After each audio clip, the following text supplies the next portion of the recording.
Halo Bapak dan Ibu semuanya, perkenalkan saya Faris Prima Fadila atau biasa dipanggil Ais supaya lebih dekat dan hangat ya. Dan selamat datang di kelas program REACH Inkubasi Riset bersama KST Universitas Padjadjaran. Hari ini Ais akan coba cerita tentang sebuah cara berpikir yang membuat kita punya solusi yang tepat untuk usernya, yaitu design thinking. Kita akan melihat materi ini disusun bersama Bapak Dr. Dwi Indra Purnomo STPMT dan anak-anak muda yang kemudian punya banyak pengalaman mengaplikasikan design thinking di seluruh Indonesia. Pada hari ini, kesempatan kita akan berjalan dari design thinking yang dimana kita akan menawarkan sebuah solusi yang tepat untuk usernya karena berangkat dari masalah user. Lalu kita akan belajar bagaimana mengaplikasikan Lean Canvas dan BMC yang akan ada pada video-video selanjutnya. Hari ini Bapak dan Ibu, terdapat banyak sekali disrupsi yang kemudian terjadi pada saat yang bersamaan. Pertama ada disrupsi pandemi yang kita alami sudah hampir 2 tahun lamanya. Lalu ada disrupsi digital. Yang kita lihat pada hari ini karena pandemi yang mendera dunia ini sehingga semua kegiatan banyak yang pada akhirnya di shifting menjadi kegiatan yang serba digital. Lalu ada juga kesenjangan generasi. Kita di sini lihat juga banyak ada generasi-generasi ya, ada generasi X, ada generasi Y, ada generasi Z dan lain-lain yang kita lihat di sini ternyata punya gap nih yang nggak ketemu. Lalu yang terakhir, kita juga punya kesempatan setelah tadi ada disrupsi, tapi di kedepannya akan ada kesempatan yaitu Indonesia akan menghadapi bonus demografi dalam 15 tahun ke depan di mana anak-anak muda yang berusia produktif akan lebih banyak jumlahnya dibandingkan dengan usia yang tidak produktif di Indonesia. Di sini kita bisa lihat ada cara-cara berpikir, ada 5 ya, ada divergen di mana kita berpikir secara meluas dan melihat dari banyak hal yang kemudian terjadi. Lalu ada lateral nih yang biasanya menghasilkan pemikiran-pemikiran yang out of the box, yang gokil gitu ya, yang kreatif. Yang biasanya nih banyak nih sama anak-anak muda ya. Nanti kita akan kenalan sama banyak-banyak anak muda yang kemudian punya dampak bagi lingkungannya. Lalu ada yang berpikirnya itu dengan cara rasa yang bermain, juga dengan keindahan-keindahan yang menarik bagi kita untuk diulik. Lalu ada juga yang berpikir secara sistem, di mana apa mempengaruhi apa, kemudian kita bisa lihat nanti apa pengaruhnya terhadap suatu kejadian. Nah terakhir ada desain, berpikir secara desain yang diawali dari empati, yang kemudian nanti akan tahapan-tahapannya akan kita bahas selanjutnya. Design thinking itu adalah cara berpikir di mana kita itu orientasinya manusia atau orientasinya user, sehingga nanti solusi yang kita hadirkan itu tepat ya, karena berdasarkan masalah dari user alami. Nah nanti kita juga bisa lihat dari pendekatan yang holistik karena kita nggak cuma mendengar dari satu sudut pandang aja, tapi kita divergent ya. Nanti kita akan lihat bagaimana tahapan design thinking kemudian membawa kita pada pemikiran yang divergent, lalu kemudian convergent, dan ada tahapan double diamond ya. Nanti kita akan lihat. Dan berpikir dengan design thinking ini memecah silo ya, karena menarik gitu dan gak cuman diawali oleh siapa yang kemudian punya masalah, tapi kemudian akhirnya kita semua bisa memecahkan masalah tersebut.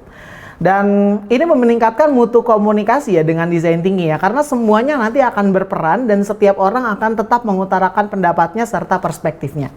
Dan yang terakhir pastinya dengan kita berangkat dari problem user atau user problem, kita akan menghasilkan atau mendapatkan insight-insight yang selama ini sebenarnya nggak kelihatan, tapi ternyata itu adalah masalah yang sebenarnya.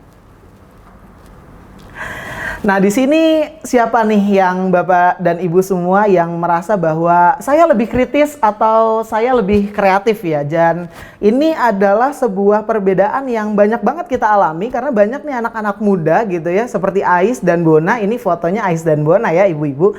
Dan kita lihat di sini bahwa Ais tuh kayaknya terlalu kritis ya, karena dia suka mempertanyakan hal-hal yang seharusnya nggak usah dipertanyakan tapi jadinya dipertanyakan gitu. Dan Bona itu lebih ke anak muda yang suka explore sehingga dia punya banyak banget referensi untuk menghadirkan solusi yang penuh dengan perasaan. Tapi di sisi lain cara berpikir kritis dan cara berpikir kreatif itu bukan untuk dipisahkan ya, tapi justru untuk dikolaborasikan untuk menghasilkan nanti yang lebih keren dan lebih bermanfaat lagi ya. Dan di sini kita lihat dengan design thinking gitu ya. Nah, nanti ada analytical thinking dan intuitive thinking itu saling dipertemukan sehingga nanti menghasilkan antar disiplin ya. Jadi ada reliability-nya dapat dan validitasnya juga dapat. Nah, di sini kita bisa lihat bahwa teman-teman, bapak ibu atau anak-anak muda yang berpikir secara kritis tuh biasanya suka melakukan analisa-analisa dari kerusakan yang terjadi, atau sukanya membanding-bandingkan atau mengkategorikan gitu ya, dan biasanya diurutkan dan segala macam, dan dia jadinya tersistematis gitu ya, dan itulah biasanya teman-teman yang berpikir secara kritis. Tapi ada juga orang-orang atau bahkan kita yang berpikir secara kreatif ya, yang sukanya membayangkan sesuatu yang belum terjadi atau imajinatif gitu ya sifatnya, dan suka membawa perubahan-perubahan yang banyak hal yang nggak pernah kita pikirkan sebelumnya.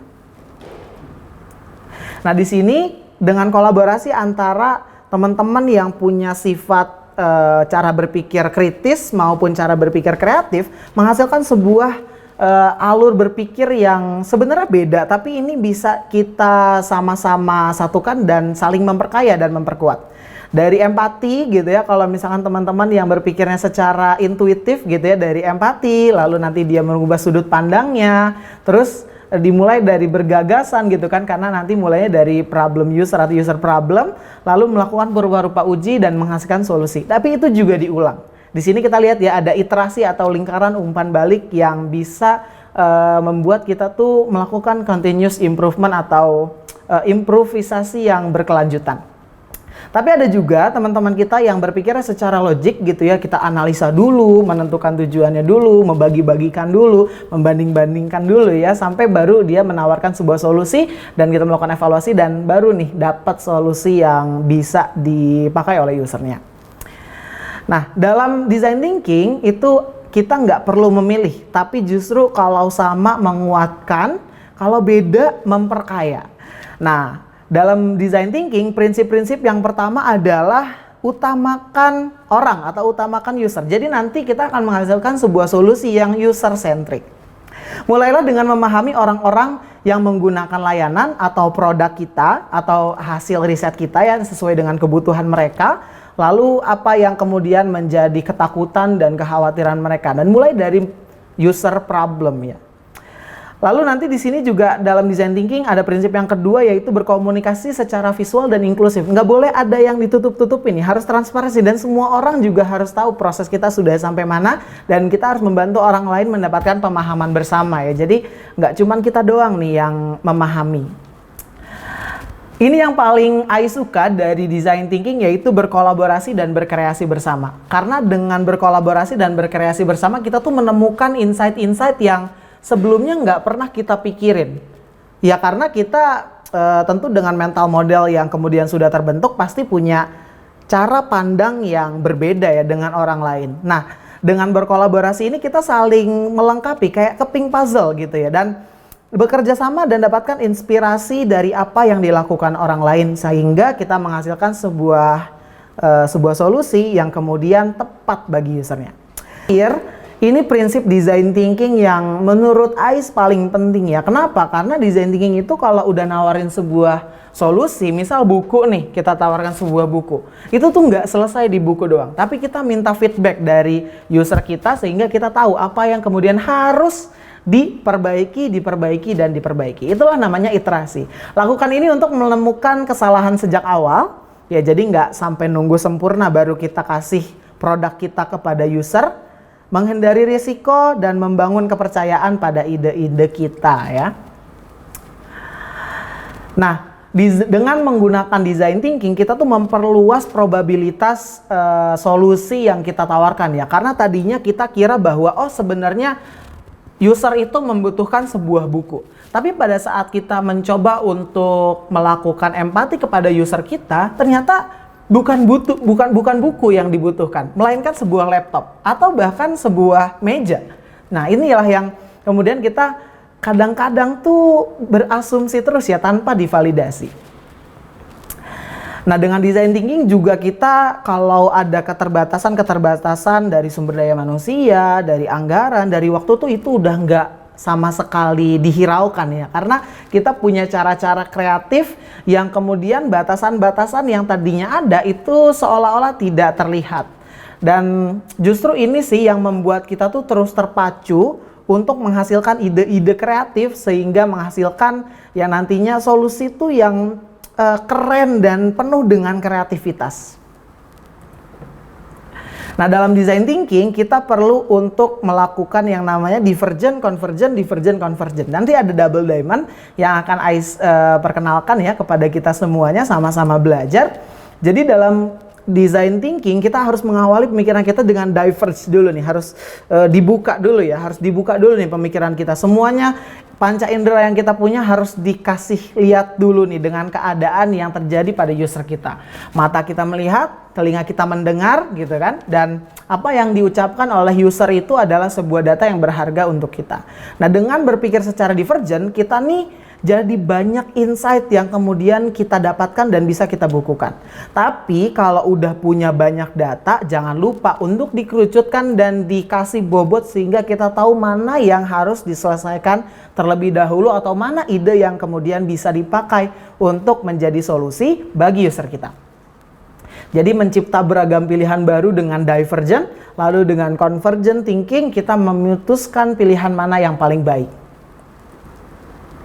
Nah, dalam design thinking nanti akan ada sebuah zona namanya ground zone gitu ya. Setelah kita melakukan diskusi, setelah kita melakukan identifikasi, kita menemukan pilihan-pilihan baru dan sudut pandang baru, itu tuh langsung mulai banyak terkumpul data yang satu-satu gitu kadang-kadang ya. Nah, nanti di ground zone kita akan mulai nempelin, ini ternyata relate, ini ternyata satu sama lain saling keterkaitan ya. Sehingga nanti kita melakukan pengambilan keputusan yang tepat berdasarkan tadi ya, hasil dari kita mengintegrasikan sesuatu, kita melakukan perbaikan, kita memprioritaskan, memilih dan mengidentifikasi aksi mana nih yang paling tepat untuk user kita. Ini cerita sekitar tahun 2013 waktu Ridwan Kamil masih jadi wali kota di Bandung ya. Dan waktu itu ini sebuah implementasi design thinking yang menurut Ais salah satu yang paling menarik ya, karena di sini menunjukkan bahwa kenapa sih angkot itu ya, kadang-kadang kita tuh langsung mikir aja nih bahwa supir angkot tuh nggak berpendidikan sih, jadi dia tuh suka mengacaukan jalan. Padahal ini yang terjadi, maupun kita sarjana ataupun dokter, kalau kita jadi supir angkot kelakuannya akan sama, karena supir angkot itu melihat manusia itu sebagai uang. Karena dia harus setoran kan sehari 300.000 atau berapa ratus ribu gitu kan. Sehingga dia tuh mengejar orang itu adalah uang dan penghasilan yang akan dia dapatkan. Nah, dengan seperti ini sampai pada akhirnya bahwa kesimpulannya adalah problemnya adalah bukan si supir angkot yang butuh edukasi ini, tapi supir angkot yang butuh gaji yang pasti sehingga dia tidak melihat manusia itu sebagai uang dan harus dikejar-kejar. Nah, dengan beralih sudut pandang atau biasanya andai aku menjadi Ceikah, andai aku menjadi tukang angkot atau supir angkot gitu ya, atau tukang sapu gitu kan, itu membawa kita pada perspektif lain yang selama ini kita nggak atau sulit untuk ditemukan ya, sehingga kita tuh biasanya suka nawarin sebuah solusi yang ternyata nggak tepat atau lebih ke so tau ya. Nah, ini ada Ceikah dan ada cerita menarik di balik bakso Ceikah ini. Ceikah ini bakso yang enak banget sampai kalau Bu Megawati kalau ke Garut itu pasti makan bakso favoritnya adalah bakso Ceikah ya.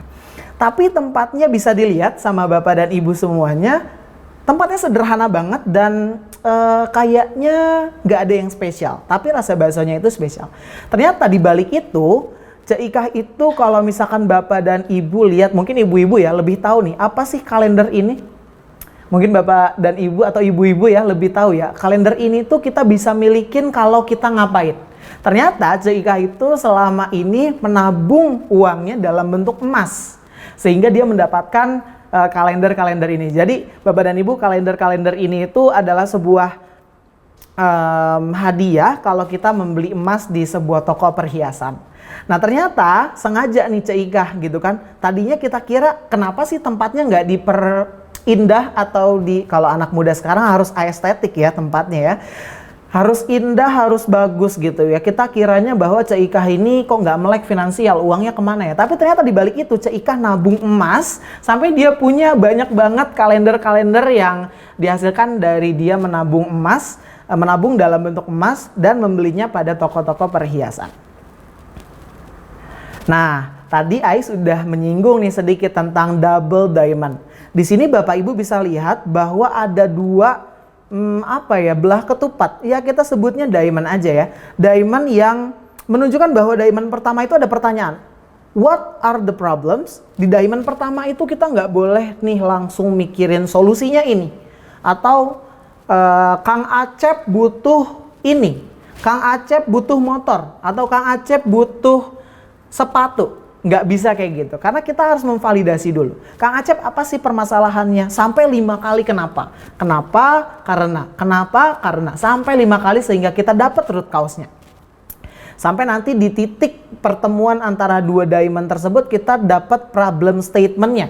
Nah setelah kita dapat problem statement-nya di tengah, jangan lupa nih kita untuk meluaskan pemikiran kita lagi, kita buka seluas-luasnya lagi untuk mendapatkan referensi untuk solusi yang kita tawarkan jadi kaya dan kuat dan tepat untuk Kang Acep ya misalnya ya. Sampai nanti di ujung double diamond kita mendapatkan solusi yang kemudian tepat dan penuh dengan kreativitas. Di sini kita bisa lihat di awal itu di diamond yang pertama itu tentang memahami user kita. Lalu yang kedua itu adalah tentang menciptakan sebuah solusi yang tepat untuk user kita. Dan berangkatnya harus dari problem ya Bapak Ibu. Dan problem statementnya itu harus benar, harus valid, harus yakin bahwa user kita itu benar kok masalahnya itu. Nggak, kayaknya masalahnya ini deh, atau masih belum yakin, itu nggak bisa ya. Jadi problem statementnya itu harus pas, sehingga nanti kita bisa punya sebuah solusi yang kemudian tepat untuk menjawab permasalahan user. Nah di sini kita biasa dalam design thinking melakukan sebuah proses-proses yang kemudian menghasilkan banyak solusi. Kenapa sih? Karena kita berpikirnya secara lateral, atau ya kita bisa lihat nih ada suatu permasalahan gitu ya, kita tuh nggak yakin bahwa solusinya cuma satu yang ada di balik tembok ini. Tapi ternyata kalau misalkan kita melakukan sebuah pemikiran atau sebuah proses secara lateral gitu ya, kita akan mendapatkan banyak perspektif dan insight-insight baru yang ternyata masalahnya itu bisa mendapatkan solusi yang nggak cuma satu, tapi 3. Biasanya dengan lateral thinking itu tuh beyond ya. Nah nanti kita bisa diskusi lebih banyak tentang ini. Dalam design thinking tadi Ais juga udah bilang kalau sama itu pasti menguatkan, tapi kalau beda itu akan membuat solusinya menjadi kaya. Nah di sini ide-ide kalau misalkan kita tuh menawarkan sebuah solusi, nggak perlu nih kita tuh ribut ya, atau memilih sebuah solusi, memilih sebuah ide gagasan yang paling cocok untuk user. Tapi kita bisa kolaborasikan. Karena kalau misalkan kita coba tilik-tilik lebih jauh lagi, ternyata jangan-jangan idenya Ais itu bisa ada kalau udah ada idenya Bona, atau ternyata idenya Ais itu terkoneksi satu sama lain dengan idenya Bona, atau banyak hal yang bisa banyak banget kemungkinan entah dia grup, atau dia itu terbagi menjadi 2 bagian, atau itu dia cuman beririsan, atau memang dia adalah sebuah ide yang berbeda sama sekali. Dan itu nggak masalah, justru itu yang membuat kita kaya dengan kolaborasi. Dengan menggunakan metode design thinking, Bapak dan Ibu bisa menghasilkan sebuah solusi yang nggak cuma tepat buat user, tapi kalau dilihat di sini kita punya banyak keuntungan ya. Selain dia itu produknya akan diinginkan oleh pasar karena berangkat dari problem, tapi bisa mendatangkan juga pendapatan atau keuangan, dan pasti kita tuh mudah untuk membuatnya. Jadi ada desirability yang diinginkan oleh pasar gitu kan, dan viability yang menghasilkan keuntungan dan keuangan buat kita. Dan selain itu kita juga bisa untuk membuatnya ya, karena tadi berangkat dari masalah problem yang itu semuanya ketemu dalam solusi yang kita tawarkan kepada user kita. Prosesnya nanti akan seperti ini Bapak dan Ibu, muter terus, nggak ada ujungnya, karena ini adalah sebuah proses yang seru banget menurutku, karena nggak ada ujungnya sehingga kita tuh terus tertantang dengan masalah-masalah baru ya. Nah nanti kita akan mulai dari bergagasan, kita akan coba dari masalah tadi, terus kita mulai dengan bergagasan, lalu kita implementasi, lalu pada saat implementasi itu kita akan menemukan inspirasinya akan seperti apa gitu kan, dan menjadi masukan untuk gagasan kita selanjutnya. Nanti gagasan yang baru itu diimplementasikan lagi, setelah diimplementasikan nanti kita akan menemukan inspirasi baru untuk bergagasan selanjutnya, dan itu nggak akan pernah selesai sehingga produk kita terus berkembang bersama konsumen atau user kita. Nah ini tahapan-tahapan design thinking. Yang pertama itu kelihatan ya, di belakangnya itu agak cukup anjelimet atau benangnya agak kusut dan susah ya kayaknya ya. Karena di sini kita bakal menemukan banyak banget perspektif yang perlu kita punya kemampuan untuk kita menyimpulkan nih sebenarnya masalahnya apa sih. Jadi dari awal kita harus memahami dengan berempati kepada user kita, pelajari sebanyak mungkin tentang user kita atau tentang customer kita, tentang masyarakat. Lalu yang kedua, kita nanti mendefine problemnya atau mengetahui masalahnya apa. Jangan sampai salah nanti ya menuliskan problem statement ya Bapak Ibu. Selidiki segudang aspek masalah yang diberikan dan kembangkan kepribadian berdasarkan demografi, sasaran, dan nanti harus disesuaikan dengan konteksnya. Lalu yang ketiga, kalau kita udah punya problem statement, jangan lupa untuk menawarkan solusi dengan melakukan brainstorming dan ideasi. Fase ideasi ini sekelompok ide nanti akan dibuang untuk sementara waktu ya, tapi bukan untuk selamanya dibuang dan dipilih gitu ya, tapi justru kita akan memperkaya dan berkolaborasi antara satu ide dengan ide yang lainnya. Nah nanti kalau misalkan udah menawarkan sebuah solusi, jangan dilupa untuk membuat purwarupanya atau prototipenya. Itu untuk kita nanti mendapatkan feedback sehingga kita nanti mendapatkan solusi yang sesuai dengan feedback tersebut ya. Jadi ada iterasi pertama di situ. Nah nanti udah kita punya prototype, jangan lupa untuk diuji solusinya. Nah di situ nanti saatnya kita mengumpulkan feedback yang lebih banyak lagi dari user yang akan kita coba selesaikan problemnya. Dari memahami lalu melakukan divergent thinking ya untuk melihat berbagai problem, dan nanti ada ide-ide yang tersalurkan untuk menjadi sebuah solusi, lalu memutuskan solusi mana yang bisa kita ambil untuk menjadi solusi dari user kita, lalu melakukan purwarupa dan melakukan validasi. Validasi ini kita minta feedback, udah tepat atau belum, apa yang kurang, apa yang harus ditingkatkan lagi, apa yang harus diimprove lagi, dan ini prosesnya akan dari 1 ke 5, diulangi dari 1 lagi, sampai 5 lagi, diulangi ke 1 lagi. Nah di sini kita bisa lihat ya, di awal tuh muter-muter banget ya. Dari awal tuh nggak kayak kelihatan nih bakal ujungnya gimana. Tapi dengan melakukan proses-proses kreatif seperti ini bisa kok menghasilkan sebuah solusi yang pastinya tepat untuk user kita. Dan itulah design thinking Bapak dan Ibu, sebuah proses yang menarik untuk AIS dan pasti untuk kita semua ya, karena ini sebuah pendekatan yang holistik banget dan pastinya nanti kita menghadirkan solusi yang penuh dengan perasaan untuk user kita. Sekian Bapak dan Ibu, sampai jumpa di kelas-kelas selanjutnya dengan pembicara-pembicara hebat dari kita. Sampai jumpa.